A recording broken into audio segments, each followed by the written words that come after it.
Ինչ սպասելիքներ ունեք այսօրվա գագաթնաժողովից ու առհասարակ այսօրվա ակցիայից։ Սպասում ենք, որ եվրոպական երկրների երկրների ղեկավարները մեր Արցախյան հարցի մասին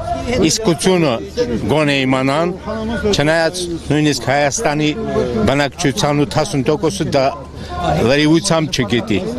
Գոնե նրանց հասկացնենք մի ինչ-որ տոկոս, որ Արցախը պիտի արցախցիները պիտի վերադառնան իրենց ծննդավայրը, որտեղ ապրել են 5000-ից ավելի տարիներ, դարերի վերապրել են այնտեղ եւ բռնի տեղահանությունը սա չի համընկնում այսօրվա քաղաքակրթության հետ, պիտի պաշտպանեն նրանց իրավունքները։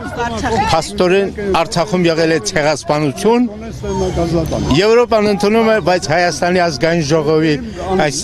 մեծամասնությունը, հակահայ մեծամասնությունը չի ընդունում դա եւ հակառակն է անում։ Դա է ցավալի։ Ինչ? Արցախի էջը փակված են համարում։ Իրենք էլ հա, Արցախի էջը համարում են փակված։ Այդ ցավալի է դա։ Ինչպես կարող է հայը Արցախի հարցը համարել փակված։ Չէ՞ որ այնտեղ մենք ունենք կոթողներ, ունենք գերեզմաններ, ունեցել ենք ոչնչացնում ու ոչ մի արձագանք չի։ Ինչու՞ միայն, այո, եւ եկեղեցիները նորից ու նորից մեր արտոայգուց, մեր տաճարներից մոխիր են թողնում։ Ցավը դա է։ Հավատում եք, որ մի օր կվերադառնանք Արցախ։ Հավատում եմ, այնուամենայնիվ կա Աստված, արդարությունն էլ կա։ Եք պատկերացնում այդ հետ վերադարձը։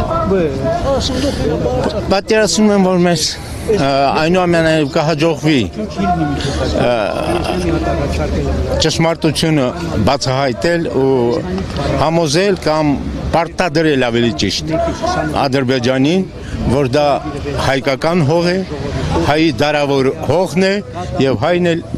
այդ հողի տերը պիտի վերադառնա իր երկիր ու ապրի իր հողում։ Իսկ գերիների հետ կապված կվերադառնան մեր գերիները։ Երեք Էմանուել Մակրոնը խոստացավ, որ Ալիևի հետ եւս կքննարկի այս հարցը։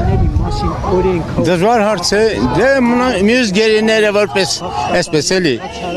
ընտրակաշարք Ալիևը կտա Փաշինյանին, բայց Արցախի քաղաքական ղեկավարները, որ իրավունք էլ չունեին դեռ ձերբակալել կամ ինչ-որ նրանց նկատմամբ այդ բռնաճնշումները իրագործել։ Արցախի քաղաքական ղեկավարները չեմ կարծում, թե այդքան շուտ կարող են վերադառնալ։ Պիտի մի համաշխարհային կամ